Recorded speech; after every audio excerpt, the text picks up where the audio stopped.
어느 날 갑자기 당신 앞에 세상에서 가장 완벽한 외모를 한 남자가 나타나 이렇게 말합니다.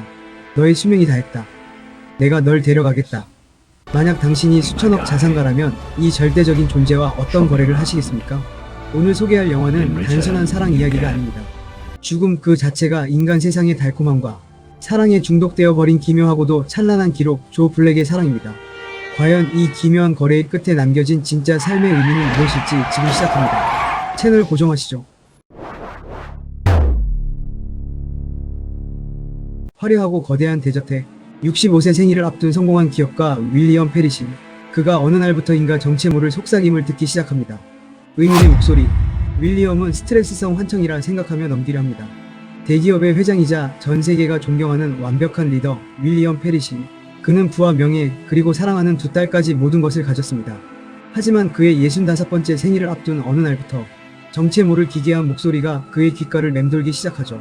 마치 그의 운명이 결정되었다는 것 같은 서늘한 음성이었습니다. 같은 시각 윌리엄이 가장 아끼는 둘째 딸 수잔은 동네의 한 작은 카페에서 우연히 한 청년을 만납니다. 두 사람은 짧은 대화 속에서 자석처럼 서로에게 끌리게 되죠. 하지만 운명은 잔인했습니다. 미련이 남은 듯 수잔을 돌아보며 길을 걷던 청년은 끔찍한 연쇄 교통사고를 당해 그 자리에서 목숨을 잃고 맙니다. 그리고 이 청년의 육체는 곧 인간이 아닌 다른 존재의 그릇이 됩니다. 그날 저녁 윌리엄의 집, 그날 밤 윌리엄의 저택에 마침내 그 목소리의 주인이 직접 모습을 드러냅니다. 놀랍게도 그는 낮에 수잔이 만났던 하지만 이미 죽었어야 할 그 청년의 모습을 하고 있었죠. 윌리엄이 경악하며 정체를 묻자 청년은 차분하고 압도적인 아우라로 대답합니다. 자신은 인간이 아니며 인간들이 흔히 죽음이라고 부르는 존재라고 말이죠. 죽음과의 기묘한 동거 그리고 피넛버터. 죽음이 억만장자 윌리엄을 찾아온 이유는 간단했습니다. 데려가기 위해서였죠. 하지만 죽음은 한 가지 흥미로운 제안을 합니다. 매일 영혼들만 마주하며 지루한 영혼을 살던 차에 인간 세상이 도대체 어떤 곳인지 궁금해졌다는 겁니다. 윌리엄이 가이드가 되어 인간 세상을 구경시켜주는 동안 그의 수명을 잠시 연장해주겠다는 달콤하고도 거부할 수 없는 거래였죠. 윌리엄은 이 정체 모를 존재에게 조 블랙이라는 가명을 붙여주고 자신의 손님으로 집에 머물게 합니다. 인간의 몸을 처음 입어본 죽음 조 블랙에게 인간 세상은 모든 것이 낯설고 신비로웠습니다. 특히 처음 맛본 땅콩버터의 달콤함에 중독되어 숟가락을 놓지 못하는 그의 모습은 절대적인 존재치고는 너무나 귀엽고 인간적이었죠. 조는 윌리엄의 회사 이사회에도 참석합니다.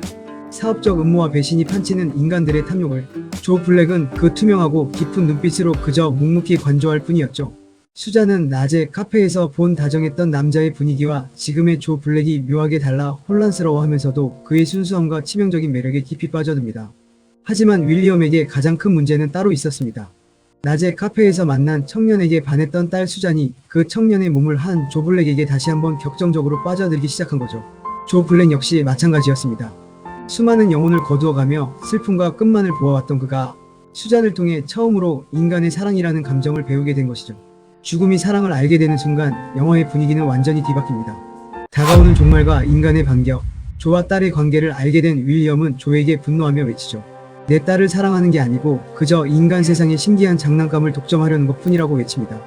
그리고 사랑은 상대방의 행복을 위해 자신을 희생할 수도 있는 거라고 일갈합니다. 이 말은 조 블랙의 마음속에 거대한 균열을 일으키죠. 엎친 데 덮친 격으로 윌리엄이 평생 일궈온 회사는 둘째 딸 수잔과 미래를 약속한 탐욕스러운 부하 직원 드류의 음모로 인해 강제 합병당하고 윌리엄은 해고당할 위기에 처합니다. 인생의 마지막 순간 명예마저 무너질 위기였죠. 여기서 유튜브 알고리즘이 가장 좋아하는 카타르시스 장면이 나옵니다. 윌리엄의 진정한 가치를 알게 된 조 블랙이 저승사자의 권능을 발휘해 윌리엄을 도운 것이죠. 조 블랙은 자신을 무소불위의 권력을 가진 국세청 비밀조사관이라 사칭하며 드류의 온갖 비리와 음모를 단숨에 폭로하고 그를 파멸시켜버립니다. 죽음을 앞둔 노병의 마지막 명예를 지켜준 것입니다. 찬란한 파티 그리고 이별, 웅장하고 화려한 윌리엄의 65세 생일 파티, 밤하늘을 수놓는 화려한 불꽃놀이.